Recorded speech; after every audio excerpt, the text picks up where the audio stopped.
Hey guys, this is Max. I changed the name of my show from State of the Meta to mki's Loudmouth. I think it's more personal since it is, my own show. State of the Meta is also kind of lame, and I think there was a show earlier that existed with that name, so I decided to change it around. But enough about that. Counter-Strike Global Offensive, a lot of things have been going on recently. We saw Valve release a new update where we see Nuke added to the map pool over Inferno. Inferno is now out. A lot of outrage in the scene regarding that. There were some positive comments.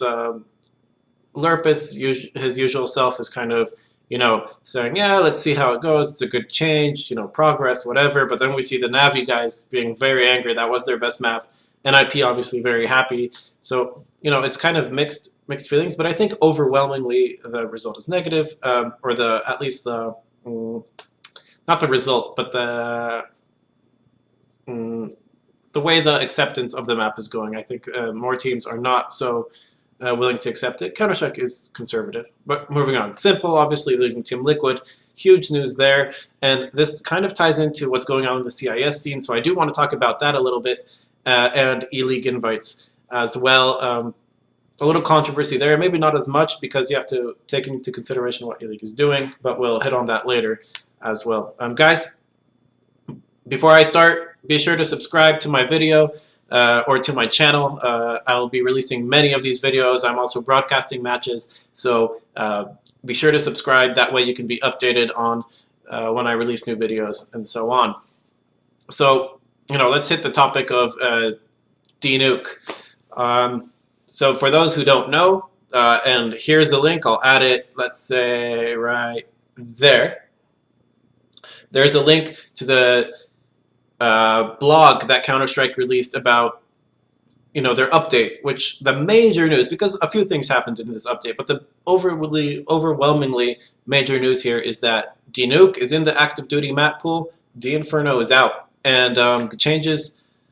It was very unclear. Valve has done this before. It's nothing new that Valve, forces maps on us at the worst moment. And for instance, right now, minor season, 3 days until the EU minor qualifiers, the CIS minors going on right now, the Asia minor qualifiers are happening right now. So especially in the EU scene, I saw a lot of outrage over this. I think Cadian was one of those very loud players that was commenting on Twitter about, why it's not a good idea to maybe, obviously he's a player who treats the game very seriously, and, he really wants to qualify for this minor, and all of a sudden 3 days before the qualifiers start, you learn that there's Inferno's out, a map that you've been practicing for this minor, and Nuke is in. And that's one issue, of course, but the other issue is that Nuke, the map is not ready for competitive play. I mean, as of right now, we're seeing incredible FPS drops. We're seeing bugs where the bomb gets hidden. It's just a plethora of issues that are going on with the map, other than the fact that no one plays it. So, 3 days before the minor, no team is going to be prepared the way they could be. So, that's a major event that recently happened. Kudos to the EU minor organizers who decided that the qualifiers are going to be played with Inferno for the minor, and then the minor itself will be played already with Nuke and minus Inferno. And I think that's an awesome step they took. With 3 days, this allows some type of compromise, right, where teams that have been practicing Inferno, because obviously I guess Valve didn't communicate to them, so that's another problem we have there with Valve not communicating. But great job on them to not sacrifice the quality of the tournament itself. We'll see better games if we can see the teams play the maps that they've been practicing. So huge news there. A lot of outrage over it. Another big thing that happened was Simple leaving Team Liquid, and as time has passed on, that's why I waited to actually make this video, but as time has passed, we've seen more and more information come to light. So I do want to link, for those that don't know actually, Simple did leave Team Liquid, and it it was amicable, let's say, but at the same time, we were informed of internal issues in the team. And in fact, today Simple released a YouTube video going over what he didn't think was all right from the side of Team Liquid. So that video is also up here, and you can click it to watch Simple's video. And pretty much in it, Simple goes over, some of the promises that weren't exactly realized by Team Liquid. And one of those, for instance, was that Simple moved to LA and he was living with a bunch of League of Legends players, while all the other guys of Team Liquid were living at home. And for Simple, it wasn't a secret from the very beginning, like that he's going to be homesick. He stated it. He has a girlfriend, his family, who he's very close with. So he was quite emotional about that fact, and he never hid that. Also, the roles that he was meant to play in the team, he goes over that. Team Liquid says, okay, they told him in the beginning, you'll be able to have your choice of roles, and Simple wanted to be that opper. Then we see Kusta being picked up, and Simple saying he doesn't know how to play with the rifle.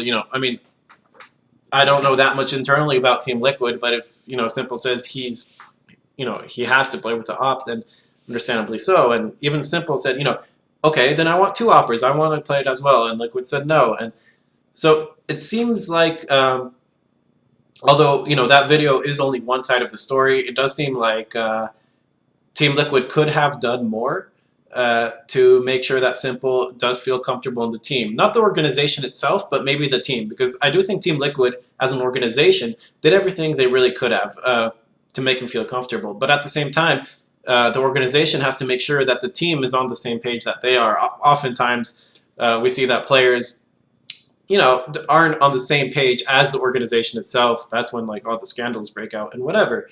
And although the scandal wasn't huge here, obviously there are some misunderstandings between Team Liquid and Simple, which led to Simple releasing that video. And since Simple's back in Ukraine,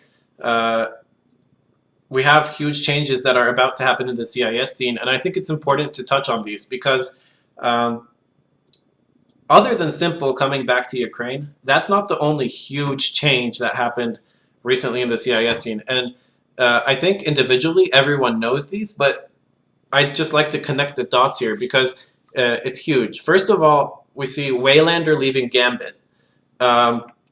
So that situation is kind of unclear, what's going on there, whatever. Gambit's a team that's playing in E-League. So, and they did attend the major. That's a major CIS team. If Simple wants to join that team, who knows? I mean, there's much more going on in the CIS scene, so I don't want to really say where he'll go, where he won't go. But another thing is the CIS minor is about to happen, and we see the regional minor, and we see two teams being disqualified already from the CIS minor, and that's huge. I mean, that's 10 players being pretty much disqualified, unless something, I don't know, crazy happens. But the entire team has been disqualified. So we see Team Swag Yellow and Explosive both disqualified from the CIS minor, and I think that for me is huge. I mean, we're seeing that the minors, the regional minor organizers are treating these VAC bans extremely seriously, and there's with these disqualifications, that's two players that were VAC banned that it's going to be very difficult for them to find any team in the future. So we're going to see changes, and even we're seeing Bondic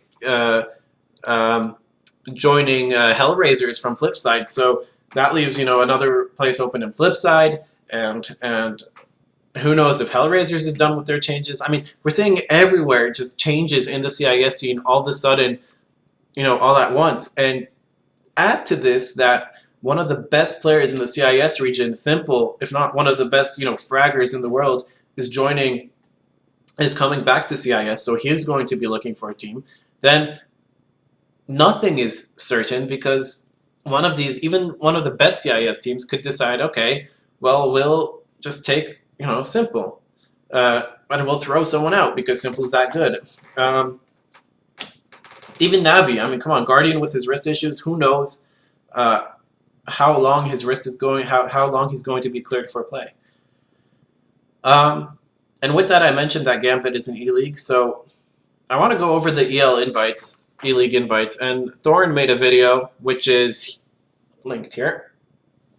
And in this video, he issued a challenge, so I will be answering this challenge. He said he'd like to hear thoughts on which team you'd rather have in the E-League, but not in the sense that, oh, Godsent should be in, but you can't just say that. You have to say which team is out because it has to fit the format. And I'm willing to take on that challenge, so I will present what I think would be a better solution.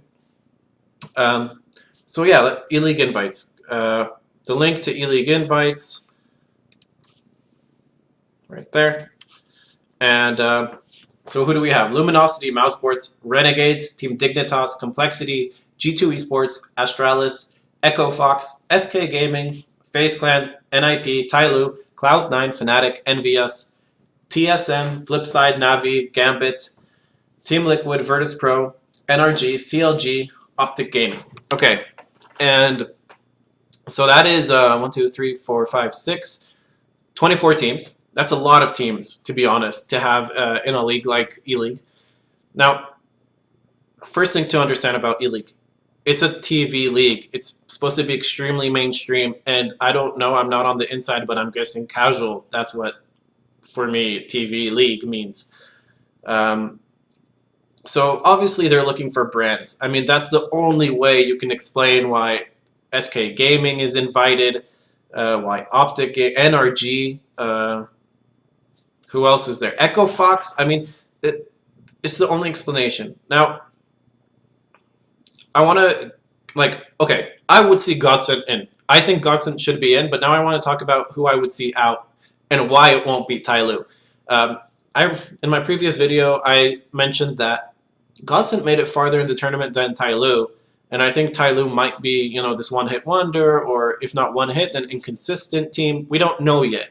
They could be great, but we don't know that they could be great yet. Really, we don't. So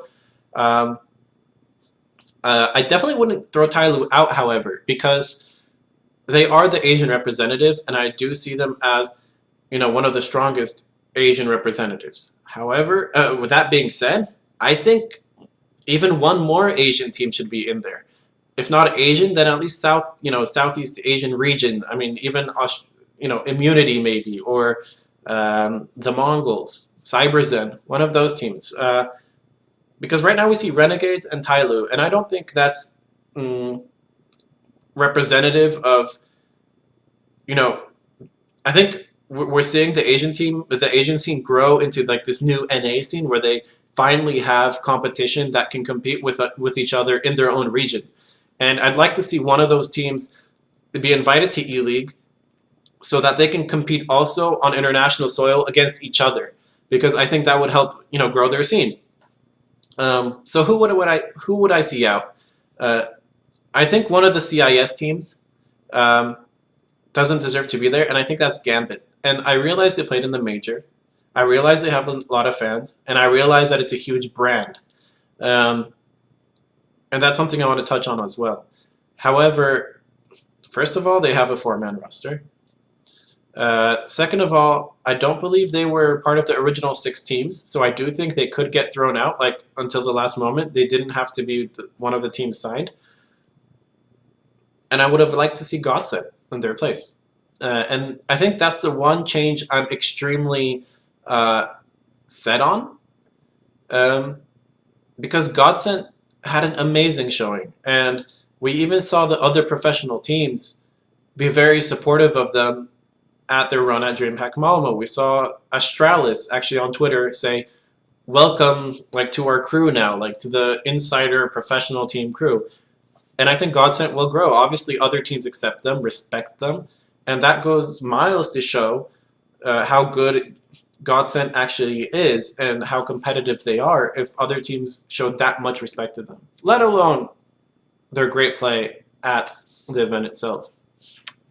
So Thorin, if you're going to catch a glimpse of this, then Gambit out, Godsent in. I think a case can be made to take out teams such as NRG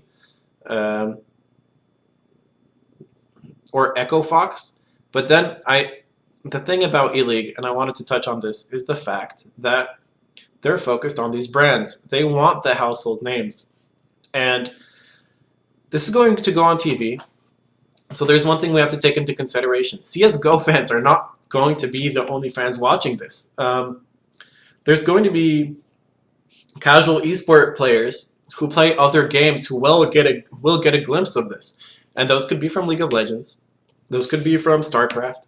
Those could be from Hearthstone. And the thing that's important here is to note that that name recognition, those big teams that are known from League of Legends, known from Hearthstone, could attract a lot of viewers. And that's what E-League is going for. Is that the right approach? We can talk and discuss it and whatever, like we are doing now. But at the end of the day, they have a different goal than, for instance, ESL or DreamHack, who want to be known as, the best tournament in the world. E-League just is, they're only in here to attract viewers. And that's it. That's the only reason they're in esports, is to monetize. And, DreamHack and ESL, these are companies that have started from esports. And while they do want to monetize it, they do want to grow their viewers, the way they go about it is a little different. It's a little more grassroots. So that's all I have for you guys. But thanks for watching. Be sure to subscribe, and you'll be able to be invited. I am having a giveaway. I'm giving out a StatTrak gut knife, field tested night skin. So if you want to join that giveaway, then here's the link, and it has instructions to what you have to do. Cheers.